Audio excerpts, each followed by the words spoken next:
Okay, quick one. Because I'm going to give two answers. How about that? I'm going to give the legal one. The legal one is that if it's a one-time-a-year situation, then I wouldn't take the case. That it wouldn't chalk up to be exclusionary, and not in that way.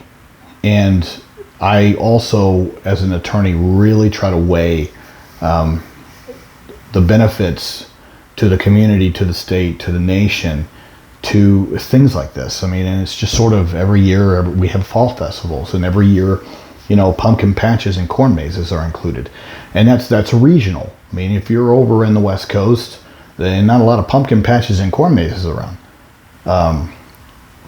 So depending on where you are, there is a regional celebration to these things, and I think it's positive for children to get out of their location, especially those that may not have the benefit of living out in the country and rural, to have those experiences and to sit there and say, well, but my child was excluded because of the medical. Yeah, that's horrible. At the same time, to say, well, if my kid can't do it, then nobody else's can. There's too much of that going on in our society right now. It's not positive and it's not productive. The world is not fair. And I know that's coming from an attorney that practices in civil rights law.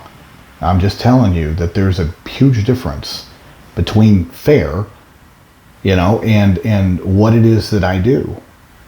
And a lot of people confuse that and they muddy it. And there's a lot of radicals out there. And I'm not one. I'm not a radical. I believe in our Constitution, our Bill of Rights. I believe in the IDEA. I believe in 504. I do. At the same time, I do not believe that every time that there is some perceived unfairness that I need to get out my lightsaber and start fighting Sith Lords. And not only that is, they might not even be real Sith Lords. It's just, it's a perception issue. And so it's just one of those things to where I'm very careful about how I use my power as an attorney. I wish more attorneys viewed life that way. I wish politicians viewed life that way. I wish parents and activists and everybody else out there really tried to balance the benefits to our society, to other children and not our own.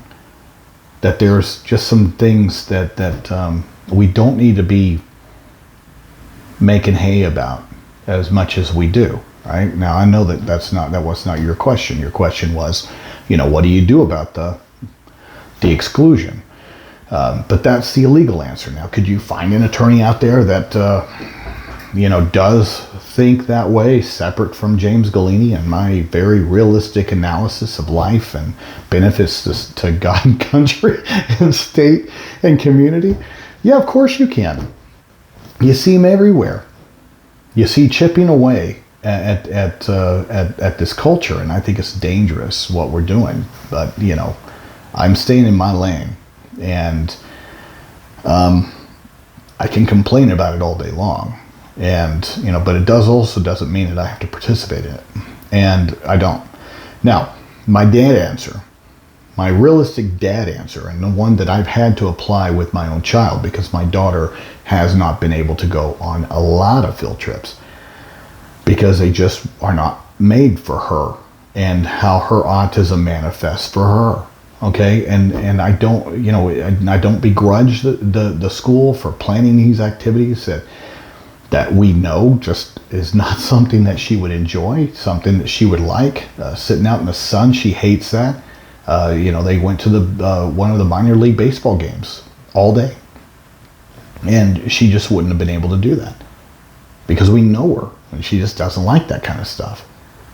But it didn't mean that the other kids that didn't have those opportunities or have a family that just doesn't have the means or the ability or the interest to take their kids to a baseball game. I mean, that's so American. That's so Americana. I think that's awesome. But just wasn't something that was conducive for my daughter and what she did. So what did we do in situations like that? And that was more than once a year. It was multiple times a year. I mean, my wife and I every year tried to pay for a bus, and it wasn't that much, I know, but pay for a bus and all the necessary things in order to give her self-contained class a field trip to, let's say, Disney on Ice, something that we knew that she would love. And that's what we did. It was something different from the other students. And we paid for all of the kids in our class to be able to participate in this stuff. And, those are the kind of solutions that we like to come up with. In your particular situation, what would I do? I would talk to your principal. I would talk to the parents of your child's best friends. And I would see whether or not they would be interested in doing something on that day in the alternative. Instead of going out to the corn maze or pumpkin patch, let's say you create your own pumpkin patch. That way your daughter's friends, and let's say you have the pumpkin patch in a backyard or out in another field far away from corn. And everybody got to pick their pumpkin and then either spend the day carving it, painting it, something fun like that, and then go get ice cream afterwards. Or let's say after the pumpkin, you go to a movie or you go shopping at the mall. You have these different experiences, but have it plotted out and then elicit support from other parents of your child's friends to be able to participate in that. Then she's not excluded. You're just doing something different. And then all the kids that want to go do that stuff, I can guarantee you, some of them are going to sit there and go, gosh darn it, I wish I was with, Sally and her friends instead of walking around a pumpkin patch, in a corn maze. I've been to my share of corn mazes, and I'm that parent, back standing with the other parents watching the kids going like this. Not having fun at all, okay? But that's what parents do. We stand back there and we